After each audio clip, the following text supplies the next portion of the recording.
오늘은 역대상 19장 말씀 함께 살펴보며 주시는 은혜 함께 나누길 원합니다. 우리가 18장에서 하나님이 다윗에게 주셨던 그 언약의 말씀대로 그가 어떠한 승리를 거두게 되었는가, 그가 많은 전쟁에서 큰 승리를 거두고 또 수많은 전리품들을 얻을 수 있는 그러한 장면들을 보았습니다. 하나님께서 그가 어디를 가든지 그를 이기게 하셨다라고 그렇게 증언하였던 것처럼 하나님께서 그에게 승리하게 하셨기 때문에 사실 그 모든 것들이 가능한 일이었습니다. 그러나 그러한 승리로 인해 다윗은 그렇게 외교적으로 안정된 관계를 맺었을 뿐만 아니라 그렇게 주변 국가들로부터 조공을 얻는 그러한 위치까지 오를 수 있게 되었습니다. 그러나 이런 평화의 시기에도 불구하고 예상치 못한 어떤 오해나 도발 이런 사건들이 찾아오기 마련인데, 오늘 본문 역대상 19장의 말씀은 이처럼 다윗의 어떤 면에서는 선의에도 불구하고 오해와 도발 속에서 이 암몬이라는 나라와 전쟁을 치르게 되는 그런 내용들을 다루면서, 그럼에도 불구하고 그 속에서 하나님은 자기 백성을 여전히 지키고 승리하게 하시더라 하는 것을 오늘 본문 속에서 보여주고 다루고 있습니다. 오늘 본문은 암몬의 왕 나하스가 죽고 그의 아들이 대신하여 왕이 되었다라는 내용으로 시작하는 것을 볼 수 있습니다. 그러면서 본문 2절에 보시면 이렇게 말씀합니다. 다윗이 이르되 한운의 아버지 나하스가 전에 내게 호의를 베풀었으니 이제 내가 그의 아들 한운에게 호의를 베풀리라 하고 사절들을 보내서 그의 아버지 죽음을 문상하게 하니라. 다윗의 신하들이 암몬 자손의 땅에 이르러 한운에게 나아가 문상하매.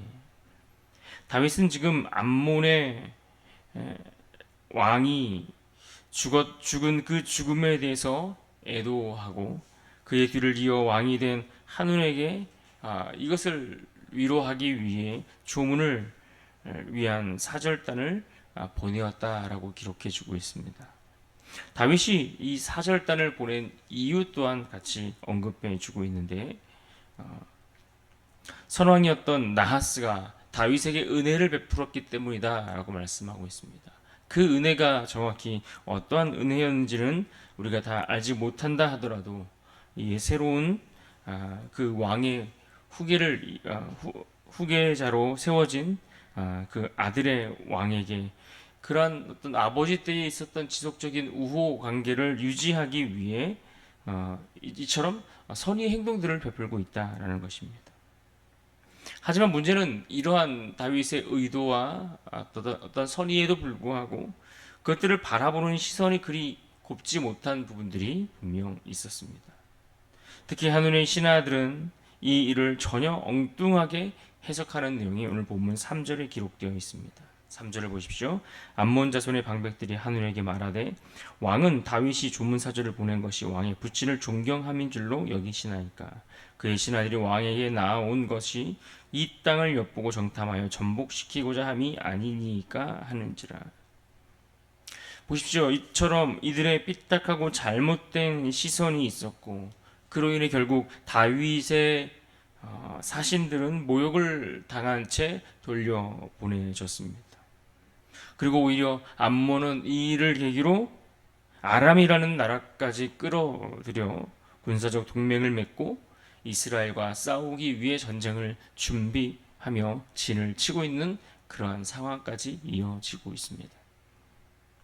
우리가 살아가는 일상 속에서도 이와 같은 일들이 벌어질 때가 있습니다. 때때로 이런 잘못된 시선들이, 그런 상황들이 우리의 형편을 더 어렵게 내몰아 갈 때가 있습니다. 분명 우리의 선한 의도임에도 불구하고 이것을 곱게 보지 못하는 이들이 분명히 있습니다. 선의를 오히려 악으로 해석하는 이들이 있다라는 이야기입니다. 그러나 중요한 것은 그렇게 우리가 오해를 받는 상황들, 그런 상황 속에 내몰릴 때에도 우리는 우리의 중심을 잘 지켜가는 일들이 반드시 필요합니다. 왜 그렇습니까? 우리의 중심과 의도를 사람들은 몰라준다 할지라도 하나님은 아시기 때문에 그렇습니다. 하나님께서 아신다라는 말은 결국 정직한 자가 반드시 승리하게 하도록 하나님께서 지키신다라는 의미인 것이죠. 우리는 이것을 믿는 믿음이 있어야 합니다. 그래야 우리의 중심을 잘 지켜갈 수 있기 때문입니다. 또 오늘 본문 6절에 보시면 이와 같은 오해로 벌어진 일들이 잘못된 것이다 라는 것을 이 암몬 사람들도 알고 있었다라는 것을 알 수 있습니다. 그래서 자기가 다윗에게 밉게 한 줄 알았다라고 그렇게 기록하고 있지 않습니까? 당연히 미운 짓을 했으면 사과를 하든 뭔가 돌이킬 방법을 찾는 것, 그것이 옳은 방법 아니겠습니까? 그러나 암몬 사람들은 그렇게 하지 않습니다. 오히려 아람 사람들까지 고용하여 전쟁을 준비하고 결국 전쟁까지 일으키게 되는 것을 볼 수 있습니다. 여러분, 이것이 얼마나 어리석은 행동입니까? 얼마나 이것이 미련한 선택입니까? 오늘 말씀 속에서 이렇게 미련하고 어리석은 그들의 선택을 통해 전쟁이 발발하자 요압과 아비새, 즉 다윗의 군대 장관들이 나서서 전쟁을 준비하며 또 그들이 서로 협력하는 그러한 모습을 볼 수 있습니다. 12절을 보십시오. 이르되 만일 아람 사람이 나보다 강하면 내가 나를 돕고 만일 암몬 자손이 너보다 강하면 내가 너를 도우리라. 그 요압이 지금 나서서 전쟁을 준비하고 있는데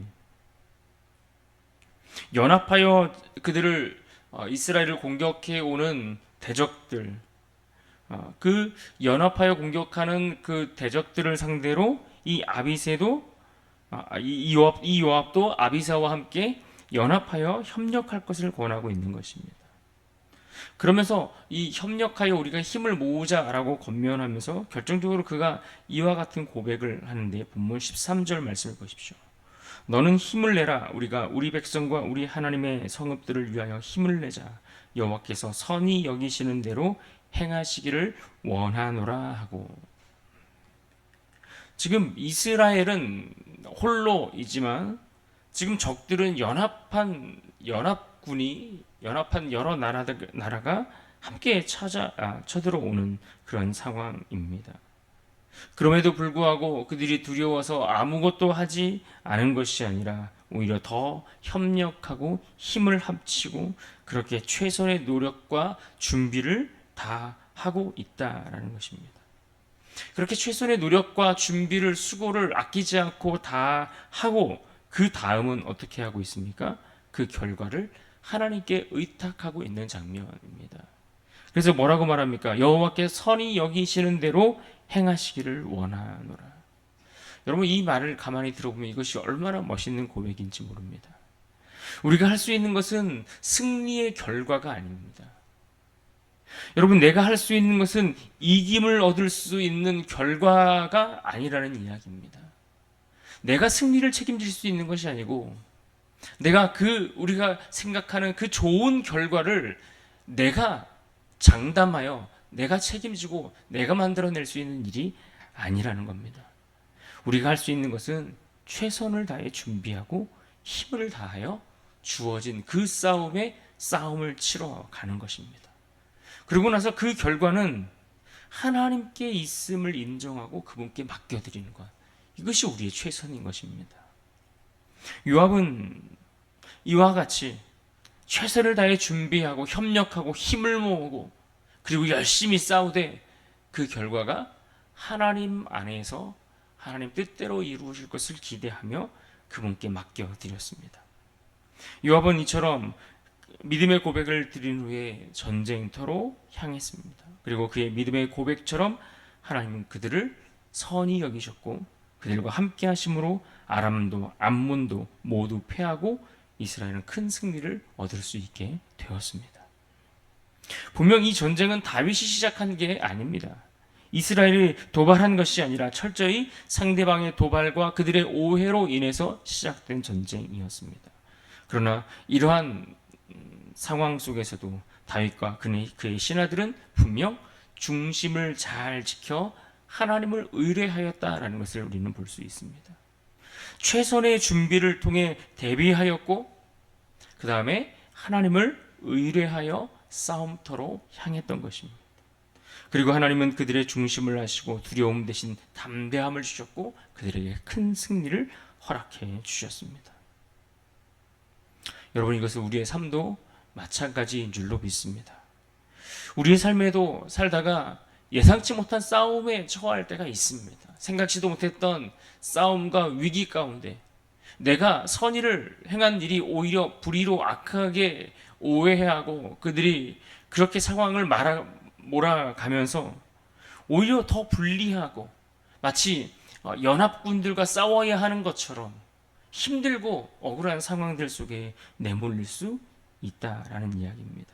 그러나 그럴 때일수록 우리는 사람과 싸우려고 하는 것이 아니라 철저히 하나님 앞에 서는 훈련이 필요합니다.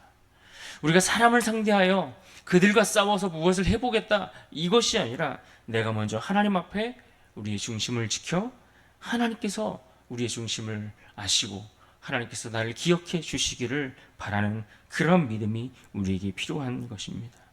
요압의 고백처럼 여호와께서 선히 여기시는 대로 행하시기를 바라고 구해야 한다라는 이야기입니다. 결국 하나님은 이들의 중심을 보시고 이스라엘에게 이스라엘에게 큰 승리를 주셨습니다.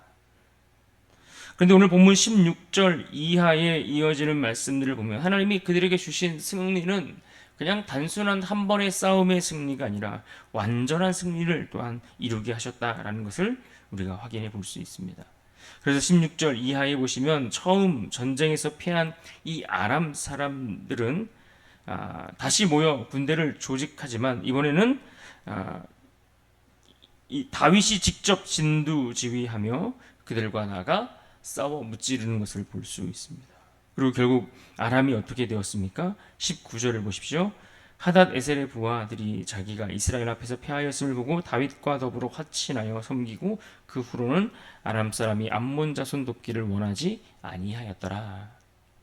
무슨 말입니까? 결국 암몬을 도우려다가 패한 이 아람이 지금 다윗과 화친을 맺게 되었다라는 것입니다. 그리고 그들은 다시 암몬을 돕는 일들을 하지 않았다라고 그렇게 기록해 주고 있습니다.